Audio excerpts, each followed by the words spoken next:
take 54. Hi guys, we have not much to update this week, so we decided to film the Q&A that we promised like a few vlogs back. Without further ado, okay, part 1, which is the more general stuff that not really pertaining to our own BTO. Okay, so first thing you need to do before you collect your keys is actually get your fire insurance. For our case, it was from FWD, but if you actually look at like the previous blog posts from like Seedly or Reno or those kind of sites, it used to say Etika. So if you are confused, it's just because they happen to change it from 2020 onwards to FWD. So they will also send you a very long list of things you need to prepare, like documents like your IC, your CPF statements, stuff like that. They tell you to print it out, but actually we did and they didn't use it. Yeah, so but to be safe, just print everything.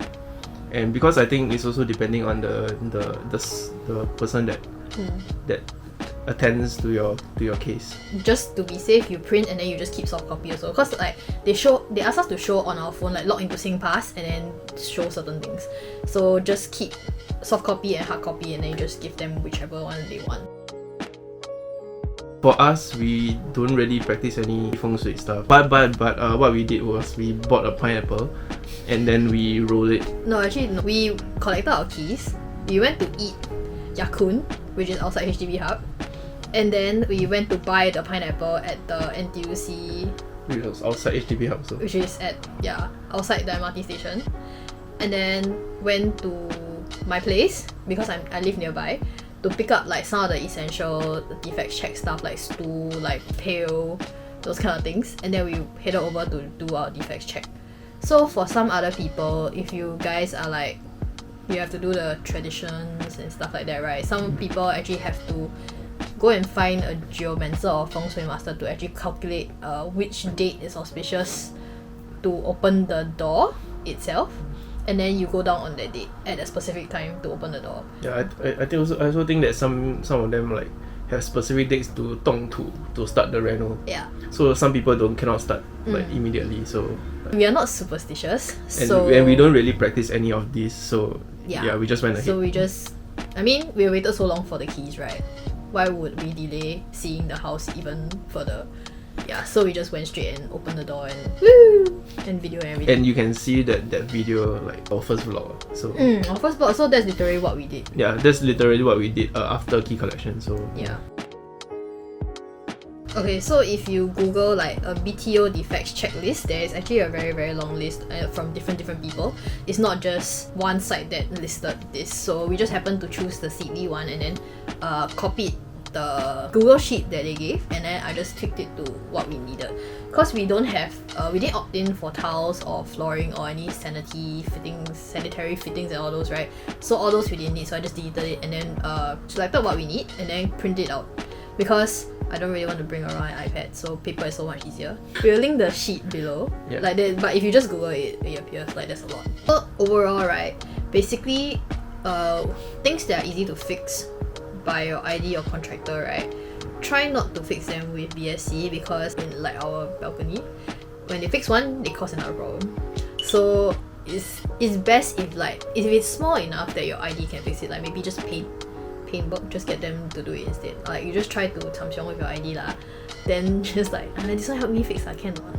Insert champion meaning. BSC also obviously not the fastest because they have to, every time you report defects, they have to come down, clarify each defect is actually a defect, and then note it somewhere, and then say, oh, we'll fix it within 14 days, but then you don't know which part of the 14 days. 14 plus 14 plus 14 is like... Yeah, so like for example, we collected our keys on 2nd December, right? We only started Reno in like 23rd, 24th because of all these defects. Because it's better to not start your Reno before you clear your defects check with BSC, because they will just push the blame here and there. So basically, if let's say you start Reno, BSC can say, oh, your contractor or your ID did this and it's not our fault, we are not going to fix it, but actually it's a BSC fault or defect.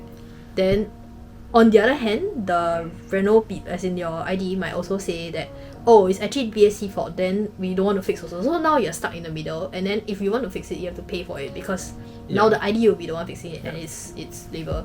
That's all for general stuff. So part 2 is our BTO. So these questions are more specific to our BTO. Our BTO is actually 96 square meters or 1033 square feet, including the aircon ledge. So without the aircon ledge, which is the livable area, is 93 square meters and around 1001 square feet. This is already slightly larger than most 4 rooms because we have the balcony. So the most 4 rooms is 93 square meters and then 90 square meters livable area. So we have extra 3 meters which all goes to the balcony. Yeah, so the internal is actually just the same as a normal 4 room. I think just Singaporeans, I think this is just like a purely Singaporean thing. Singaporean Chinese thing. So they believe that this is for luck or wealth.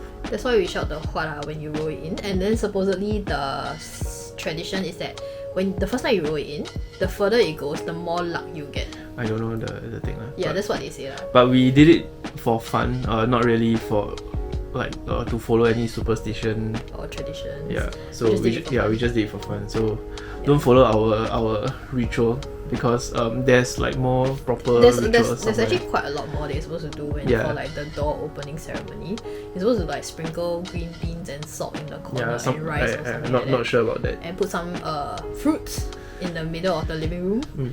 Yeah, then you have to leave it there for a few days and then collect it. So we didn't do that, but yeah.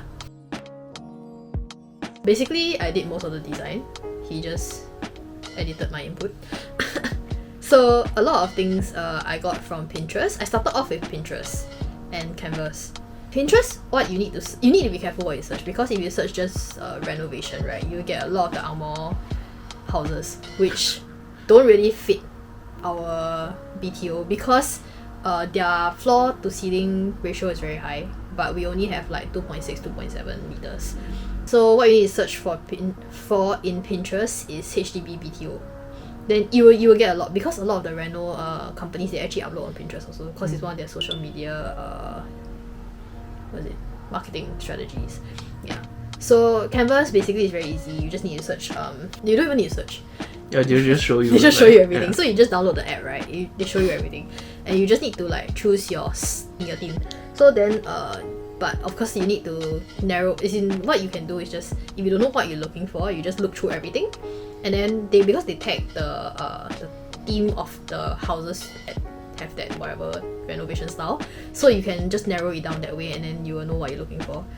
Of course, you don't have to specifically stick to a theme, but like you can just take the main point and then add in stuff that you like. So that's what we did. So our theme is actually more like Scandi minimalist and also a bit Muji. So it's a mix of all three, but then we like the black accents that's in industrial. So it's like wood, white and black. Yeah. So but the whole idea is basically more Scandi. So they call it Japandi. It's like Japan and Scandi mix. Then what's another one that I really like to look at is actually Dairy.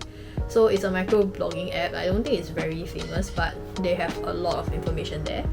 You can search #Dairy Homes if you're on the app, and you get a lot of like information and people's renovation journeys. Then Instagram is one good one, but you just need to search the specific like hashtag like SG Homes or SG Interior Design and stuff like that. Then you will get a lot of recommended IDs, I guess. So like when you follow one or you scroll like a few, you just get recommended more. The algorithm will help you. Yeah. Then inspiration is also a lot of like our own living habits. So when you live in a place, you will realize what you like and don't like. Because like when you're born into a place, right, it's your parents who did the designing for you, or parents' ID who did the designing for you.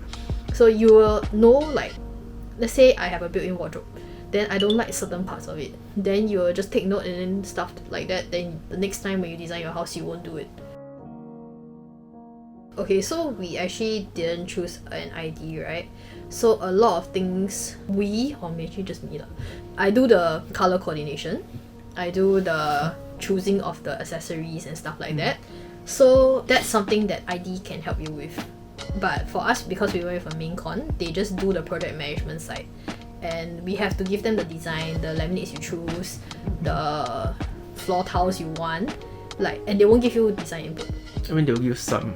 Depends on your main con. Like for ours, she advised us like, oh, how about you choose this combination? So like for our kitchen, we have wood and white, right? The top part is white. Then I wanted the open shelving to be white as well. Then she was like, I think wood is nicer. Then I was like, okay, that's fine. I think that's fair. Like because when she was doing the carpentry drawings, I just asked like, can you put the wood laminate in and then let me see? Yeah, so that's just a little bit of what she did, but it's not part of her job scope actually. Yeah, so IDs will generally recommend you on like, maybe you give them this set of laminates that you like, and then they will help you do the coordination, or they will propose the whole color palette for you, etc. Just based on the theme that you give them. Yeah, so that's an added benefit of IDs.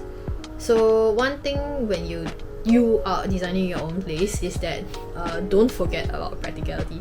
Of course, you can have very good looking designs, stuff like arch niches everywhere, arch doors, arch glass, arch everything, because that's the trend now, right? But you need to note that it needs to be practical as well. So like arch niches, like how will your doors work, etc. Open shelving, so like it looks good, but do you think about cleaning it, or what you're going to put on there, and how are you going to maintain it? Because like for cupboards, if it's messy, you just close the door and it's done. But for open shelving, you really need to maintain that shelf. That's why they got shelfies. But yeah. Okay.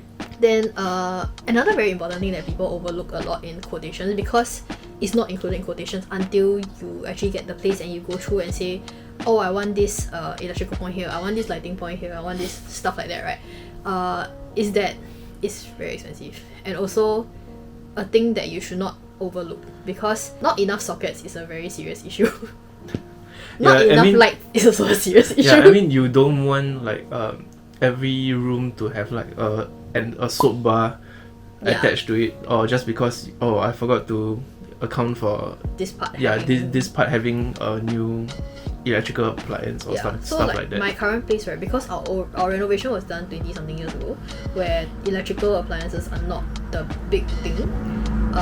Each room only has 2 to 4 sockets, and it's all in the same corner of the room. So like nowadays, right, you have stuff like air humidifier, air purifier, IP cams, or like you just want to charge your phone at your bed. Like you can't even do that because you have to extend from another part of the room. Yep. So like those are old houses, right? So for the new ones, the BTOs actually give you 4 sockets per room, and in pretty good, like 2 in each corner kind. So then you need to think about what are you going to do in that room. So if let's say it's a study room, you need to cater for the fact that you need to run printers, you need to run laptops. Yeah, depending on what you want. Like for example, the dining room, you need to maybe it's not important to some people, but what if you want steamboat? Yeah, then you need a point there, and you cannot share points because it's a heating element. It's a heating element, and then if you share points, you might trip your whole house. Yeah, I think 13M point, 130M point is like maximum. You cannot go like 30,000. 30k kilo hours. 30 kilowatts per hour. I can't remember, but I'll put a formula like somewhere here. But yeah, so one, like you cannot use 2 heating elements in the same 13M. Yeah. So even if you buy a soap bar, you can't do that. Yeah. So like, to prevent your things from exploding, just stay within the limit. Yeah, and also really think about what you need. So like for our case, we don't really, like a lot of people want ambience lighting and stuff like that, right? Then like for us, I don't really see the need. It's good, but it's expensive and a lot of maintenance. Yeah. Things you need to take note is really maintainability of your things that you want. Also the serviceability. Yeah, so basically when you like for aircon trunking, more importantly, like if you put it like behind all the cupboards, how are you going to service it? Like when your trunking is like having a problem, like do you have a solution? Like maybe the back of your cupboard you can take out or something like that. Yeah, because like for my current place, my parents really didn't know about all these kind of things, so they just left it to their contractor. But apparently their contractor did like design, so I don't know why they call contractor. But what they did, right, was run the trunking behind the 2 built-in wardrobes, so it's in between. Around like 10 years in, right, the aircon broke down because they said the trunking, the pipes were actually leaking the compressor gas, so our aircons weren't cold, and they can't fix it because it's stuck between two built-ins. So if you want to fix it, you have to hack away the built-in cupboards, access the piping, and then fix it from there. So in the end, what we had to do was basically abandon the old trunking and then do a completely new set of trunking. And previously when they did trunking, right, they don't do it along the ceiling, they do it along the floor. So there's like a whole aircon trunking running around my room that is useless and is doing nothing besides collecting dust. Things like that you really need to think about, because that's stuff you learn from your parents' place that you can avoid. Yeah, it's from your own experience. Yeah. You guys probably have your own kind of experience that we probably didn't know as well. So one of the main things that we kind of have to take note is to find a balance between aesthetics and practicality, like what we mentioned also. Like a lot of nice things are really expensive and not very practical. Not all of them are practical. So like for example, the recent trend nowadays is to have rounded corners for your carpentry or your walls even. So I would say that this one is one of the more practical aesthetic things, because just to round a corner of carpentry, right? Because we asked about it previously, just to round one corner is $200, and not every kind of laminate can let you do curved corners, because you need to test whether it's too stiff, can it bend, stuff like that. And it's also more labor, because when you cut wood, right, you cut in straight lines, you don't cut rounded lines, so they actually manually have to buff it down or shear it off. So that's extra labor cost, that's why it's expensive. And you also use a lot more laminates when you do the rounding part. Yeah, but the thing is, they look pretty, but they're also kid friendly, because you get worried about your kids knocking into the corners like of your cabinets and stuff like that. So for my friend, she is also quite clumsy, so rounded corners is very good for her, because she can actually walk into the corners of her stuff. Yeah, so it's actually quite a good practical aesthetic thing to do, but just that it's expensive. And we don't really have a lot of corners. Yeah, so a lot of our things are like end to end, so there's no corner for us to do it. Then it's also a bit random, because we don't have a lot of curved edges, then it doesn't really fit the theme, so we didn't do it, so we save some cost there. Yeah, fluted panels, like one of the current trend, it's very very pretty, and it's also very very expensive, because you have to manually buy the panels and then stick them on. So labor cost is expensive, the material cost is also expensive, and next thing you think is maintenance. So like, because it's like very small, like 1 cm. Yeah, so like in between each panel, right, there's this gap where it collects dust for sure. Like, you have to think about how are you gonna clean that, and are you actually willing to clean it, because it's not something that you can just like vacuum out. Like with normal vacuum cleaning, you need to change the nozzle and then like go in and clean it. So like that's stuff that you need to think about. Like I mentioned just now about open shelving. So it's a great place to display stuff, but you need to maintain the shelf. And also because they are exposed, right, they are outward facing, they use laminate instead of internal PVC, which is cheaper. And you just use the door to cover it. So open shelvings tend to be more expensive than cupboards. That's one thing that I also thought was interesting, because I thought shelves were cheaper. Then our contractor was like, no, actually it's not. Because you have to, when you do a shelf, you need to laminate the top, the side, the front and the back, the bottom of the whole shelf, which makes it actually more expensive, because laminate is expensive. One more thing you need to think about, a lot of people do it, is aircon trunking box ups, which we did. And L boxes and false ceilings. So it's quite expensive to do L box. L box is cheaper than false ceilings for sure, because you need the metal structure for the false ceilings. But it really comes down to what matters to you, because I don't like false ceilings, because firstly we are gonna get ceiling fans, and you have to do the cutout in the false ceiling for the fan, which looks quite ugly in my opinion, and also a cutout for the aircon units, which I also don't like. And because our lighting situation is very simple, right, we are not doing downlights, we are not doing spotlights, we are not doing cove lightings, there's no need for us to do an L box or a false ceiling. But if lighting is important to you, and you might want to go with the false ceiling or L box to do like downlights and stuff like that.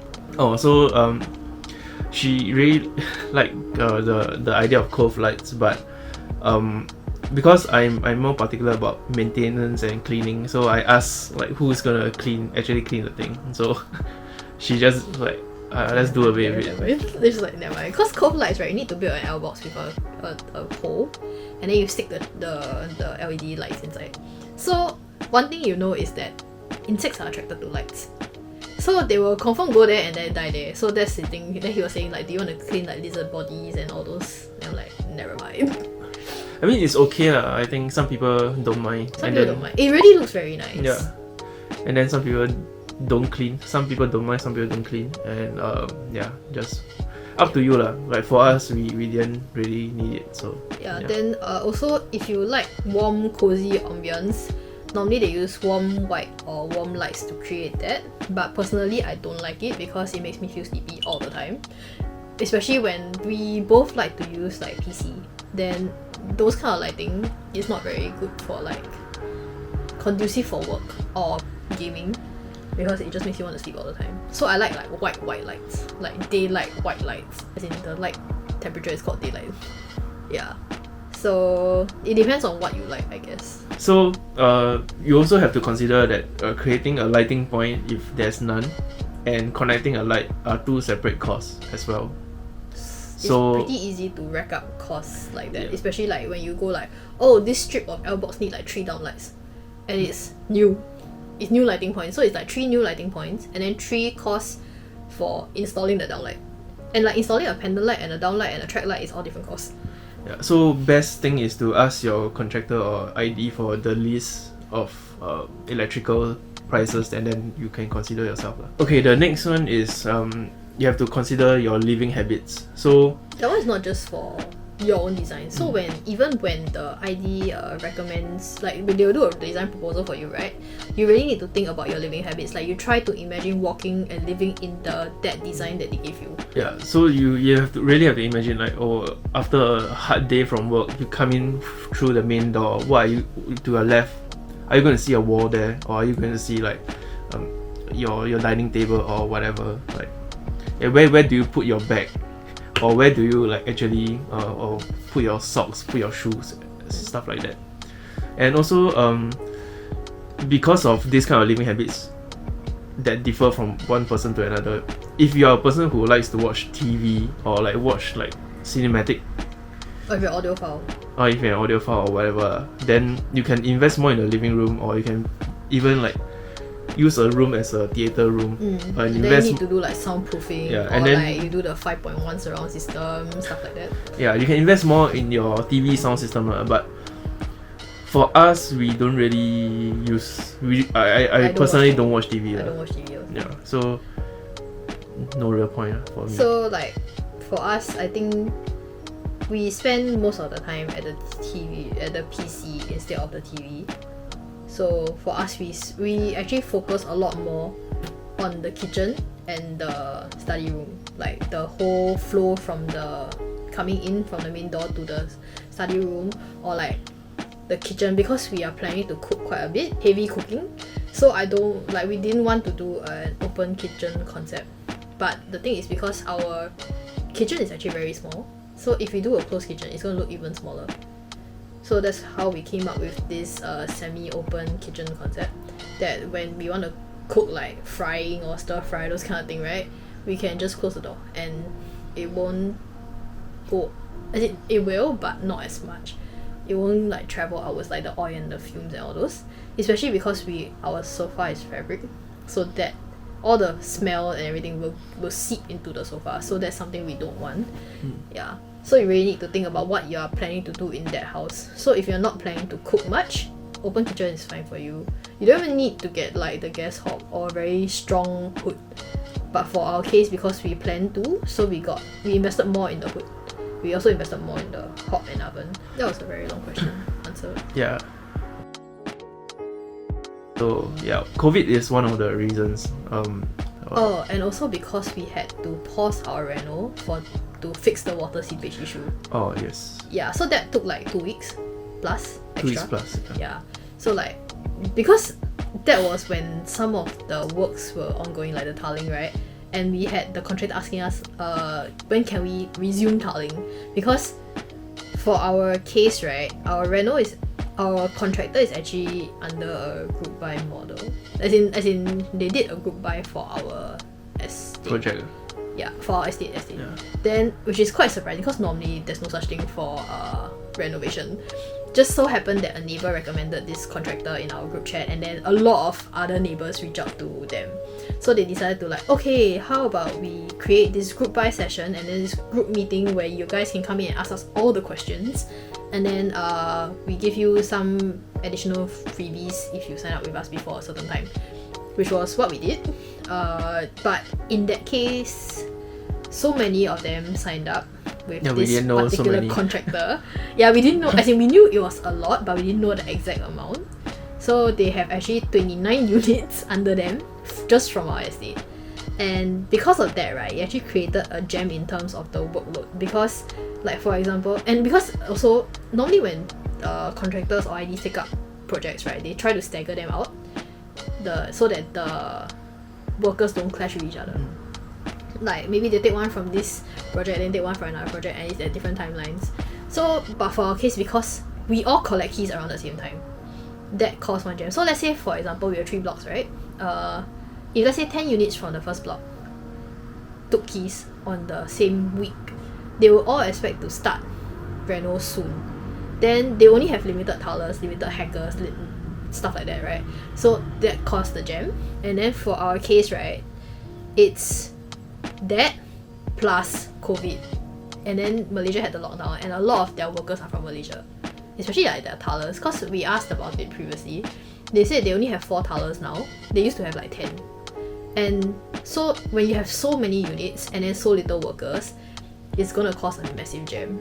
So that is one of the reasons. But they actually told us all this before we started work. So we knew what we were getting into, and also because we actually paid the deposit lah. So it's either you forfeit your deposit and go and find someone else, or you stick with them. And I guess it's pretty obvious what we did lah. Yeah. So yeah, so now as in we are near the end, I would say. We are just left with carpentry. Which is the major part of our place. So like right now you can see everything looks very bare because everything is waiting for carpentry, and we actually invested a lot in the carpentry. Yeah, so yes, that's so we got it from all our tiles. All our tiles are from Hafari, but because we really like the tiles from Hafari, like on our first trip, so but maybe we should have went to more shops to see the different varieties. Yeah, because I actually saw on the dairy right, some of the other people, they actually put pictures of what they saw in other shops, and the pricing is actually cheaper than Hafari, and they have nicer like wood tiles. ID is me. ID is her. Main con will probably no, I'm not actual ID. I no, just designed the house. She just designed the house. But yeah, anyway, the main contractor, I guess we will share at a later date, because we would like to give like a proper review of the contractor and not like half-hearted one. Yeah. We actually haven't had most of the work done. Yeah, but so far it's been okay lah. Like besides the delay, everything is pretty good. Yeah. We bought our sofa from Kasori, and we bought a few random other coffee tables, dining tables, TV consoles from Taobao. From the same seller. Yeah, because we wanted the same wood for all 3. And we haven't actually really bought much furniture unless you're asking about appliances. Appliances we bought from Mega Discount Store. As for like our study, we are still thinking about where we want to buy the tables and stuff from. So it's most likely going to be IKEA and somewhere. I don't know. We're planning. still deciding on which kind of tables we want. Like, do we really want the standing desk, or do we want like a specific kind of desk, etc. Yeah. Part 3 is money or any financial stuff. $440,000. Thereabout. Yeah, if you are wondering why it's so expensive, because it's in a mature estate. The quotation we got from the contractor is 50k, but we need to account for the fact that electricals are not included, and anything that we change along the way is not included. Any other variable costs? Yeah, so there's quite a few things that we have added. Yeah, we've added and removed some also actually. Yeah, true. So like originally we wanted the common toilet door to be swing, like one piece, right? Then when they removed the door frame, we realized that one piece swing door would hit the shower curb. So we had to change it to a bifold. And obviously bifolds are more expensive. So that's gonna be additional cost. And then other things like we changed the bomb shelter ventilation hole. But yeah, we will give you a more detailed breakdown once everything is done, because now we are still shifting stuff around, I think. So yeah. I think some things will still change. Yeah. But so far we got it about 2K. It's 2K. We got it from Kasori during their National Day sale last year, which was a bit early. August. So yeah. So now we are reaching August again. Oh great. What we did was, because why we took that offer was because the offer was applicable to everything, including customized furniture, which we wanted to change the fabric of the sofa. So we got additional, I forgot how much off. Not a lot, but I mean good enough. Then we had to deliver it by a specific date because they could only hold it for 3 months after fabrication, which already took like 2 months. So that's why we had to deliver it in February, and that's why it's sitting in the house right now, being an obstacle. We probably could have gotten it way cheaper if we got it off Taobao, but he wanted to test the sofa in real life. Of course lah, like no, but it's up to you lah. No, because the sofa on Taobao can cost you like $500 for the same layout. Similar layout. So yeah, I know lah, but up to you lah. Well, anyways, we paid for it already. So the coffee table, dining table set, like including 4 chairs, and TV console is approximately 1.2K before shipping. They are solid wood, so that's why it's pricier. And if you want to get the normal like plywood or medium MDF board one, it probably will be a lot cheaper. But yeah, so right now we have placed the order, but they haven't shipped it out yet because this seller actually supplies to quite a lot of renovating houses, so they actually have an option for like your place is still under renovation, and then just need to tell them when to send out the items and they will send it out then. They'll fabricate and send out. Yeah, so if they have it in stock, they'll just send it out immediately, but if they don't, then you need to wait like maybe 2 weeks for them to fabricate new ones and send it out. We chose this BTO, this 4-room BTO because it's within our means. One of the more important ones is to make sure that you don't go for like 5-room or 3-room or like just because. But you really need to check your finances and make sure you can cover the mortgage and also the down payment. Yeah, the down payment, the mortgage, and also you have to take account of unexpected events, like what if you pay like the entire first year and then you got retrenched and then you don't have income for the next like 3 months. Like what will you do? How can you pay your mortgage then? Yeah. Stuff like that. So HDB provides this calculator thing, which we will link below. So this will help you calculate like what is your monthly mortgage if you take up this amount of loan. And then the second one is, a lot of people were discussing also like what number should you, what is the number of years for repayment? Like some people want to pay it off ASAP, like 10 years I want to finish paying the mortgage. Some people wants to pay off drag it out as long. Yeah, drag it out as long as possible. So you have to do your own calculation. So like, do you really want to?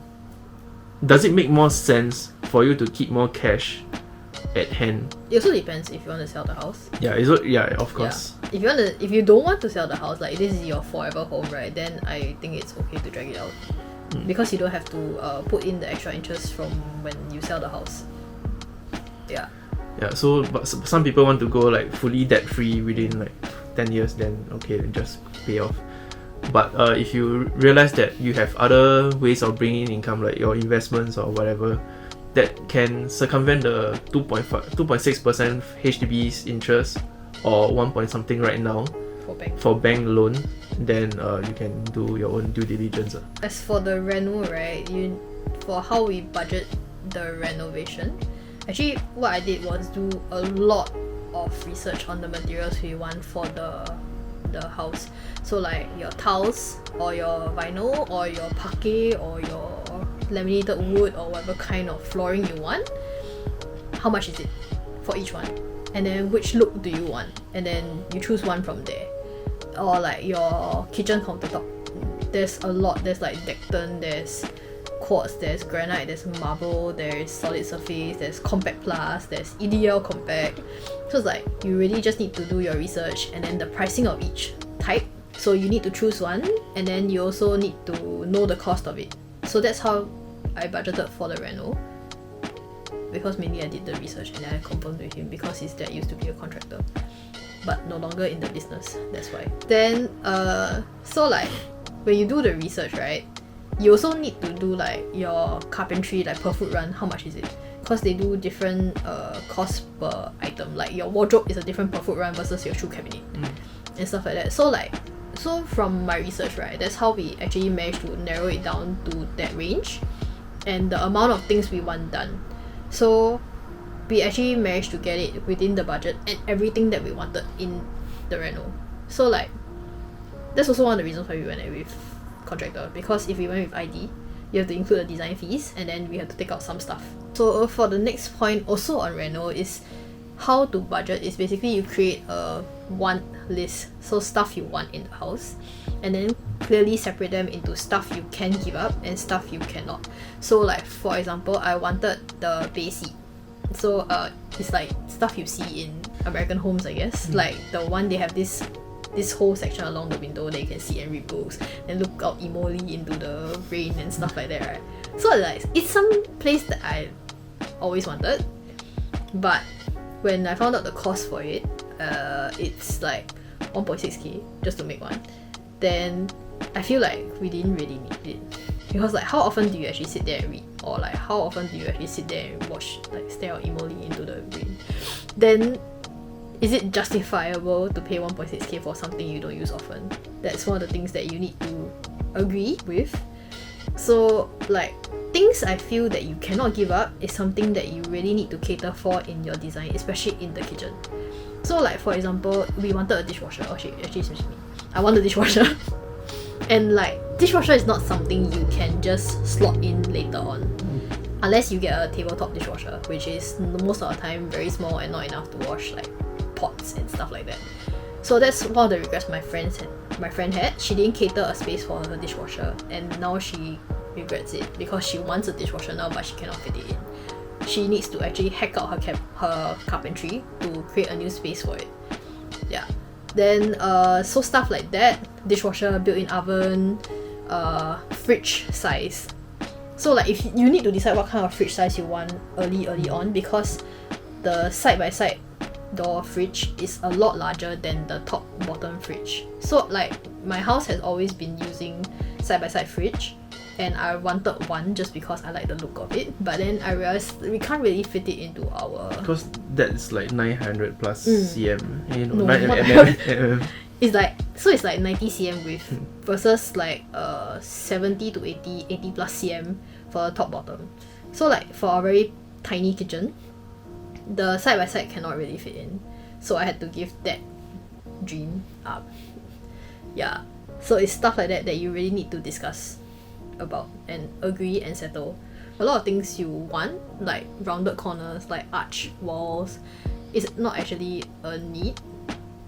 And sometimes if you manage to fit it in, good for you, but just know that it's extra cost and it will affect your budget as well. Even painting, like your painting, right, if you want specific designs, it also affects your cost. Or like carpentry, if you want grooves in your design, or you want a specific laminate, like different laminate, like half is another laminate, is also additional cost. So you can also split your purchases into different stages. So for example, we probably don't really need a TV because, as we mentioned, we don't really watch TV.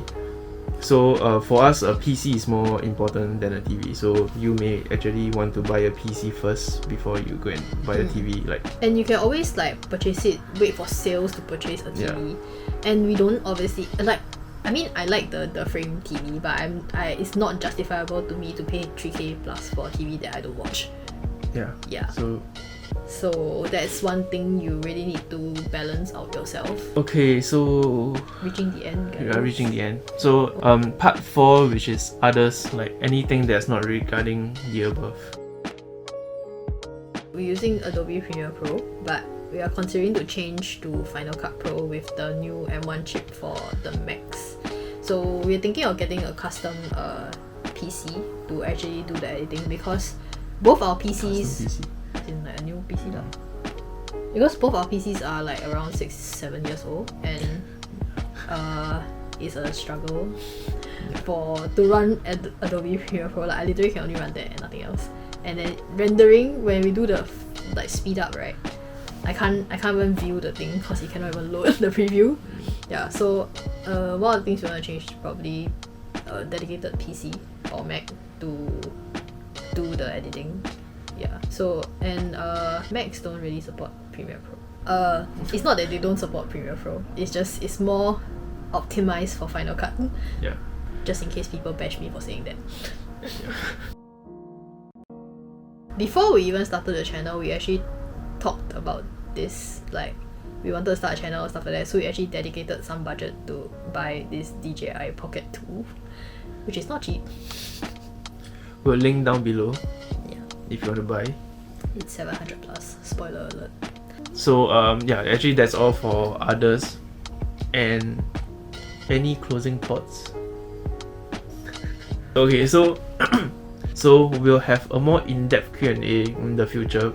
Probably break it down into more sections, because probably break it down into way too long. Yeah, probably break it down into different sections, like finance one side, and then maybe more people want to know like actual design, like how do you design. Yeah. And also maybe some other questions on like our choices, like why do we go for Contractor, why do we choose tiles, etc.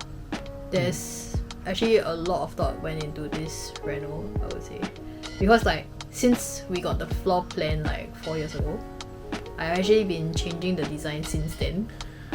Yeah. I think the current design is probably like 11, 12 revision. 10 plus design already. So if anyone would like more detailed, like a more detailed video on our finances, on not just like renovation budgeting, like maybe how we handle our finances or investing, maybe, then you can let us know also. And if not, there's like you can always drop the questions, any other questions below, because this is based on the few videos ago that the questions you have collected. So if you guys have any other questions about Reno or not about Reno, you can also drop them down below. Please subscribe to us. I realized that not say I but we realized that a lot of people watch, but a lot of people also don't subscribe. But so yeah, so it will help us out a lot if you subscribe and like or like just share with your friends or whatever. Or if you want to know about, if you drop a question now and you want to wait for us to upload a new video, make sure to hit the notification bell. Important. And also read the subtitles. I spent a lot of time doing the subtitles. I better read the subtitles. 40%, how many? 50% of you read my subtitles. No, just kidding. It's not, it's like 20. Is it? Yeah. I don't remember, but it's not very high. Too bad. It's quite funny actually, you should read it. But anyway, that's all. See you guys next week. Bye.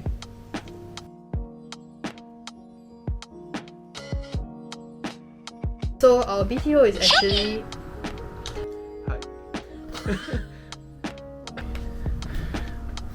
Look at you. What do you mean look at me? This Hi. is called the face Hi. talk. Hi. Wait, laugh. Okay, 1, 2, 3. Hi. Hi. He's a weird guy.